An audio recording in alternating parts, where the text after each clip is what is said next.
Hello, crafty friends, and welcome to my channel, Create with Kalia. I'm Kalia. Today I'm going to be scrapbooking these pictures of a trip my family took to Badlands National Park in South Dakota.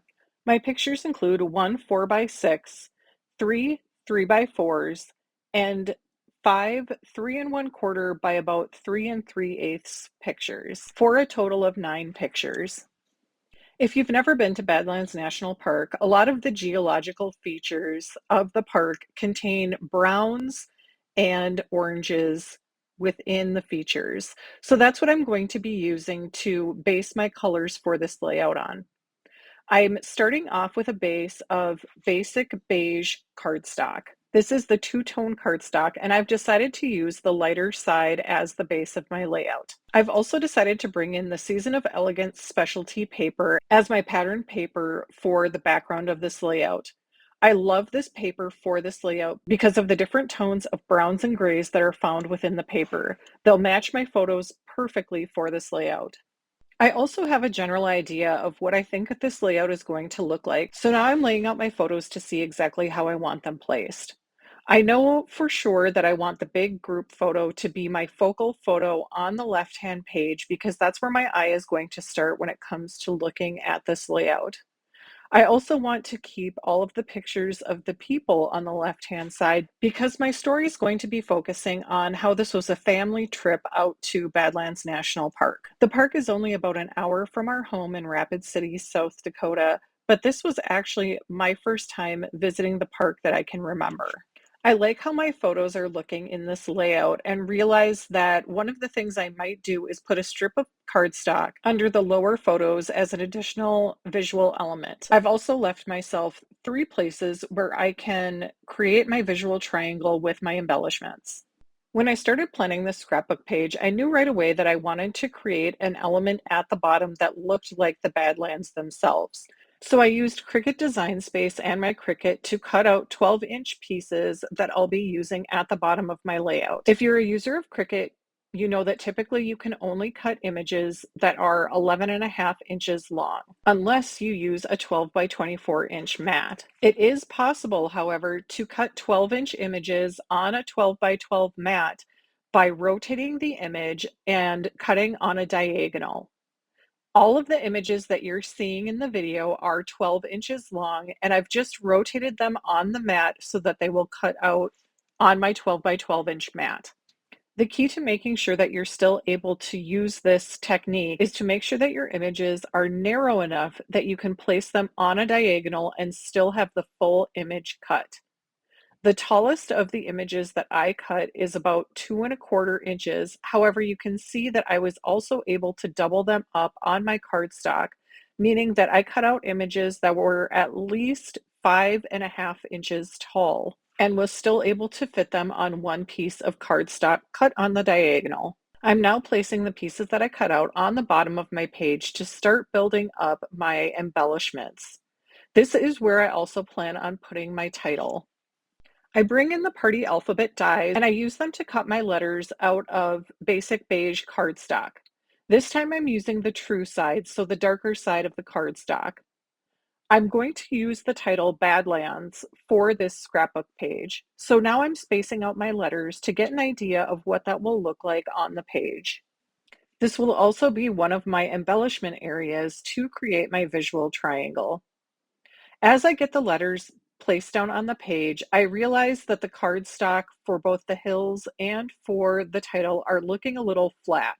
So next, I'm going to add some ink to both to help them pop and to help create a little bit more of a scene and some embellishments for this area. First, I flip over the S so that it's facing the correct way. Then I bring in my Pecan Pie Stampin' Pad. I'm using a blending brush to lightly brush some color onto the edge of the die cut piece. I tap the brush on the ink pad and then blot off just to make sure that I won't get any harsh lines. I also start blending by starting on the scratch piece of paper and then pulling the ink onto the edge of the die cut piece. I'm using the dark side of Pecan Pie two-tone cardstock for the first die cut. Next, I bring in my pumpkin pie Stampin' Pad and use that to ink the edge of the light pecan pie side of cardstock for my second die cut. I'm using orange because it brings out some of the bands of color that are within the geological features that we saw in Badlands National Park. Last, I bring in my gray granite stamp pad. This is going to be the perfect color to use on the light side of crumb cake two-tone cardstock, which is my last die cut. It both brings out some of the bands of color within the geological features of the park, and gray granite is one of the featured colors in the specialty paper that I used. So this is the perfect ink to use to help bring out some of the colors in my pictures and help create cohesiveness between my pictures, my embellishments, and my specialty paper. I'm now using the same three colors of ink to create a banded effect on all of the letters that I'm using for my title. I start out using the gray granite at the top of the letters. I use pumpkin pie for a middle band of color, and then use pecan pie at the bottom of each of the letters. I choose to use one of the blending brushes because I feel like that's going to keep the ink softer than if I were to use a sponge dauber. And here's what this looks like side by side now that the ink is on. Also keep in mind that if you're afraid that you're going too dark with some of your ink blending, the ink will dry back and become lighter as it dries. I'm now cutting down two pieces of the specialty paper to 8.5 by 12. I know that I'm going to have the paper go across both sides of my layout, but I don't want to have any of the pattern paper behind my title area. One of the things that I love about the season of Elegance Specialty Paper is that it does have gold foiling on one side of every piece of the pattern paper in this pack, and the opposite side does not have the foiling and is perfect for layouts like this. Next, I'm bringing in a stamp set from close to my heart called Wander Scrapbooking. I'm also bringing in dies from Stampin' Up's Just a Note die set, Weekend Adventure stamp set, the Perennial Postage dies, and dies from the Beauty of the Deep set. I'm using these two dies from the Beauty of the Deep die set. I loved all of the layouts I saw that used this coral dye for beach themed layouts. But when I started designing this layout, I realized that it also really reminded me of tumbleweed and some of the sagebrush that you see in Badlands National Park.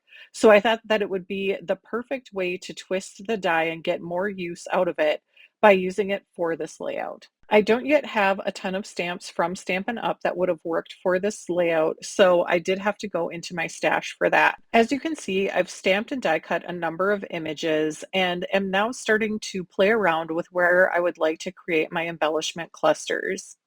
I used the Spotlight on Nature dies to die cut this round piece and then stamped Let the Adventure Begin from the Adventure Together stamp set. For all of the sentiments that were stamped in pumpkin pie, I used second generation stamping. I was afraid that using first generation would make the orange too bold, and so I used the second generation instead, and I'm very happy with that. It blends perfectly with all of the ink blending I did for the title area of this page. I've added a 1/4 inch strip of pecan pie cardstock in the darker shade to the bottom of my pattern paper, and I also use the darker side of pecan pie for all of the background dies in the sentiment embellishments. I've cut the tumbleweed out of the lighter side of pecan pie, and I also cut these arrows out of the lighter side of pumpkin pie. A full list of the products that I use to create this layout will be located in the description of the video, so please make sure to check that out after you've finished watching the video. This video is part of a collaboration with J. Malmy's Paper Divas Stampin' Up team. The challenge was to use specialty paper. Make sure to stay tuned to the end so that you can access a playlist that will have all of the other videos from designers who also accepted this challenge. When I work on scrapbook layouts, embellishing and creating embellishment clusters are probably the thing that takes me the longest. It's hard to make some of the decisions about where to place the different embellishments and to make sure that everything looks balanced. As you can see, I'm working on playing around with different embellishments and making sure that I also include a pop of the pumpkin pie in every one of my embellishment clusters. When I initially planned out this layout, I had thought that I would be using some greens within this layout as well. However, as I started putting the layout together, I realized that sticking with the three basic colors of gray granite, crumb cake and pecan pie, and using pumpkin pie as my pop of color was going to work well with my photos and also give more of the feeling of what it was like to visit the Badlands. I'm now bringing in the smaller of the die cuts from the Beauty of the Deep die set. I've cut these in the darker shade of pecan pie, and to me, they look perfect as little tumbleweeds to help accentuate my embellishment cluster by my title. As I said, this was my first trip that I remember taking to the Badlands, and it was also the first trip for my boys. We had a great time driving the scenic loop, stopping at several of the overlooks, and stopping at the visitors centers so that we could all get stamps in our national park passport books. We also took the time to hike one of the trails, but we have so many pictures from that adventure that I'm going to be scrapbooking those separately and tell the story later. I'm taking one of the arrows that I cut out of pumpkin pie, and I'm going to use one of the sentiments from the Weekend Adventures stamp set. I'm going to stamp the word relax in pecan pie and use that to help bring some more cohesiveness to this embellishment cluster. I feel like my embellishment clusters are pretty much done at this point, but I do realize I want to bring in one more element. I want to incorporate some pumpkin pie gems or dots of some kind. However, I realize that I don't have anything in my stash that's going to work. Instead, I bring in my neutral matte dots and my light pumpkin pie Stampin' Blends marker. Because the marker is alcohol based, I can use it to color on the white matte gems, and the color won't smear once the ink has dried. I'm going to color in several of these gems and then space them out across the different embellishment clusters to add that extra little pop of pumpkin pie color. And with that, I think this layout is complete. I love that the color palette really set off the feeling of what it was like to be in the park.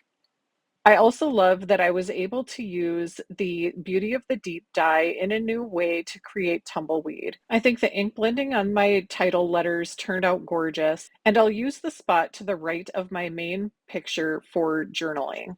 I hope you've picked up a new helpful tip in watching this video, and if you have, please make sure to leave a comment and hit that like button. Make sure you also subscribe if you don't want to miss any other videos that have helpful tips. Thanks for watching, and craft on.